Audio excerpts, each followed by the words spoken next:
अस्सलाम वालेकुम देसी क्वीन चैनल ਤੇ ਤੁਹਾਡਾ ਵੈਲਕਮ ਕੀਤਾ ਜਾਂਦਾ ਹੈ। ਤੇ ਅੱਜ ਮੈਂ ਤੁਹਾਡੇ ਲਈ ਲੈ ਕੇ ਆਈ ਹਾਂ ਕਟਲਸ ਦੀ ਰੈਸਪੀ, ਜਿਹਦੇ ਵਿੱਚ ਮੈਂ 1 ਕਿਲੋ ਆਲੂ ਲਏ ਨੇ ਤੇ ਥੋੜ੍ਹੇ ਜਿਹੇ ਮੈਂ ਇਹਦੇ ਵਿੱਚ ਵੈਜੀਟੇਬਲ ਯੂਜ਼ ਕਰਾਂਗੀ, ਜਿਹਦੇ ਵਿੱਚ ਮੈਂ ਬੰਦ ਗੋਭੀ, ਪਿਆਜ਼ ਤੇ ਮਟਰ ਲਏ ਨੇ।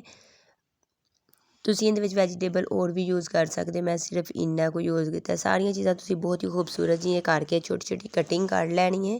ਆਲੂ ਬੋਆਇਲ ਕਰਨੇ ਨੇ ਥੋੜ੍ਹਾ ਜਿਹਾ ਨਮਕ ਪਾ ਕੇ, ਤੇ ਵੈਜੀਟੇਬਲ ਤੁਸੀਂ ਵਾਸ਼ ਕਰਕੇ ਰੱਖ ਲੈਣੇ ਨੇ। ਜਿਹਦੇ ਵਿੱਚ ਪਾਣੀ ਖੁਸ਼ਕ ਹੋ ਜਾਏ ਤਾਂ ਫਿਰ ਤੁਸੀਂ ਇਹਨੂੰ ਇਹਦੇ ਅੰਦਰ ਪਾ ਕੇ ਮਿਕਸ ਕਰ ਲੈਣਾ ਹੈ। ਇਹਦੇ ਵਿੱਚ ਮੈਂ 1 ਟੇਬਲ ਸਪੂਨ ਨਮਕ ਪਾਵਾਂਗੀ, ਤੁਸੀਂ ਕਮ ਜਾਂ ਜ਼ਿਆਦਾ ਆਪਣੀ ਮਰਜ਼ੀ ਦੇ ਮੁਤਾਬਕ ਕਰ ਸਕਦੇ ਹੋ। 1 ਟੇਬਲ ਸਪੂਨ ਰੈੱਡ ਮਿਰਚ ਪਾਵਾਂਗੀ,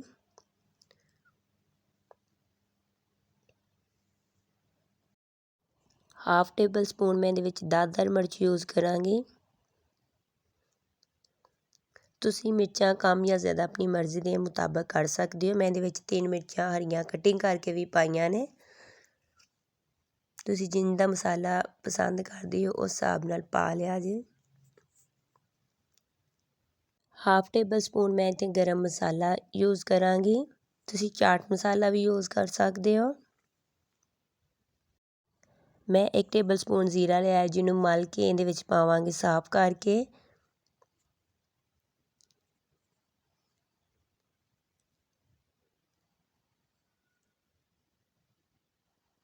ਇੱਕ ਟੇਬਲ ਸਪੂਨ ਮੈਂ ਸੁੱਕਾ ਧਨੀਆ ਲਿਆ ਤੇ ਉਹਨੂੰ ਵੀ ਚੰਗੀ ਤਰ੍ਹਾਂ ਤੁਸੀਂ ਤਲੀਆਂ 'ਚ ਮਲ ਕੇ ਸਾਫ਼ ਕਰਕੇ ਫਿਰ ਪਾਉਣਾ ਹੈ। ਉਹਦੀ ਬਹੁਤ ਹੀ ਪਿਆਰੀ ਜੀ ਖੁਸ਼ਬੂ ਆਉਂਦੀ ਹੈ। ਜਿਹੜੀ ਚੀਜ਼ ਤੁਹਾਨੂੰ ਵਿੱਚੋਂ ਚੰਗੀ ਨਾ ਲੱਗੇ ਉਹ ਤੁਸੀਂ ਸਕਿਪ ਵੀ ਕਰ ਸਕਦੇ ਹੋ। 1 ਟੇਬਲ ਸਪੂਨ ਮੈਂ ਅਨਾਰਦਾਨਾ ਯੂਜ਼ ਕੀਤਾ ਹੈ, ਤੁਸੀਂ ਕਮ ਜਾਂ ਜ਼ਿਆਦਾ ਕਰ ਲਿਆ ਜੇ ਆਪਣੀ ਮਰਜ਼ੀ ਦੇ ਮੁਤਾਬਕ। ਵਾਸ਼ ਕਰਕੇ ਤੁਸੀਂ ਯੂਜ਼ ਕਰਨਾ, ਕਿਉਂਕਿ ਇਹਦੇ ਵਿੱਚ ਰੇਤ ਦੇ ਜ਼ਰਾਤ ਹੁੰਦੇ ਨੇ ਤੇ ਉਹ ਅਗਰ ਇੰਝ ਹੀ ਪਾ ਲਵੋਗੇ ਤੁਸੀਂ ਤੇ ਸਾਰੇ ਪਕੌੜਿਆਂ ਦਾ ਜ਼ਾਇਕਾ ਖ਼ਰਾਬ ਹੋ ਜਾਏਗਾ। ਮੈਂ ਤੇ 3-4 ਟੇਬਲ ਸਪੂਨ ਸਬਜ਼ ਧਨੀਆ ਹੈ, ਉਹਨੂੰ ਧੋ ਕੇ ਕਟਿੰਗ ਕਰਕੇ ਸਾਫ਼ ਕਰਕੇ ਰੱਖ ਲਿਆ ਸੀ, ਜਿਹੜਾ ਮੈਂ ਇਹਦੇ ਵਿੱਚ ਪਾਵਾਂਗੀ। ਪਾ ਕੇ ਤੁਸੀਂ ਇਹਨੂੰ ਚੰਗੀ ਤਰ੍ਹਾਂ ਮਿਕਸ ਕਰੋਗੇ ਸਾਰੇ ਮਸਾਲੇ, ਤਾਂ ਕਿ ਵੈਜੀਟੇਬਲ ਦੇ ਨਾਲ ਲੱਗ ਜਾਣ ਤੇ ਆਲੂ ਵੀ ਮਸਲ ਲੈਣੇ ਨੇ। ਆਲੂ ਸਾਡੇ ਮੋਟੇ ਮੋਟੇ ਨਾ ਰਹਿਣ। ਬਹੁਤ ਹੀ ਖੂਬਸੂਰਤ ਜੀ ਤੁਸੀਂ ਕਟਿੰਗ ਕਰਨੀ ਹੈ। ਹੱਥ ਚੰਗੀ ਤਰ੍ਹਾਂ ਵਾਸ਼ ਕਰ ਲੈਣੇ ਨੇ ਸਾਬੁਨ ਦੇ ਨਾਲ। ਤੁਸੀਂ ਇਸ ਜਗ੍ਹਾ 'ਤੇ ਚਮਚੇ ਦਾ ਵੀ ਯੂਜ਼ ਕਰ ਸਕਦੇ ਹੋ, ਹੈਂਡ ਦਾ ਵੀ ਯੂਜ਼ ਕਰ ਸਕਦੇ ਹੋ। ਮੈਂ ਹੈਂਡ ਨਾਲ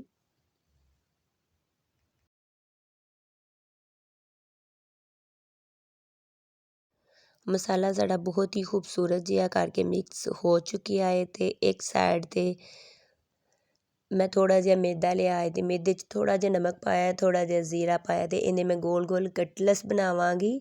ਤੁਸੀਂ ਉਹ ਆਪਣੀ ਸ਼ੇਪ ਆਪਣੀ ਮਰਜ਼ੀ ਦੇ ਮੁਤਾਬਕ ਦੇ ਸਕਦੇ ਹੋ। ਮੈਦੇ ਨੂੰ ਚੰਗੀ ਤਰ੍ਹਾਂ ਛਾਣ ਲੈਣਾ, ਛਾਣ ਕੇ ਥੋੜ੍ਹਾ ਜਿਹਾ ਨਮਕ ਪਾ ਕੇ ਉਹਦੇ ਵਿੱਚ ਤੁਸੀਂ ਇਹਨੂੰ ਡੀਪ ਕਰਨਾ ਹੈ। ਮੈਂ ਟਿੱਕੀਆਂ ਵਗੈਰਾ ਬਣਾ ਕੇ ਰੱਖੀਆਂ ਹੋਈਆਂ ਨੇ ਸਾਰੀਆਂ ਇੰਝ, ਇਹਨਾਂ ਨੂੰ ਅਸੀਂ ਉਹਦੇ ਵਿੱਚ ਡੀਪ ਕਰਦੇ ਜਾਣਾ ਵੇ। ਜ਼ੀਰੇ ਅਤੇ ਨਮਕ ਵਾਲਾ ਮੈਂ ਮੈਦਾ ਬਣਾ ਕੇ ਰੱਖਿਆ ਹੈ। ਮਹਿਮਾਨ ਆ ਗਏ ਸਨ ਵਿੱਚ, ਅਤੇ ਇਸ ਲਈ ਫਿਰ ਮੈਂ ਫਰਾਈ ਕਰ ਲਿਆ ਸੀ। ਕੁਛ ਸਮਾਨ ਨੀਚੇ ਚਲਾ ਗਿਆ ਸੀ, ਇਸ ਲਈ ਫਿਰ ਮੈਂ ਸਾਰੀ ਵੀਡੀਓ ਸ਼ੂਟ ਨਹੀਂ ਕਰ ਸਕੀ।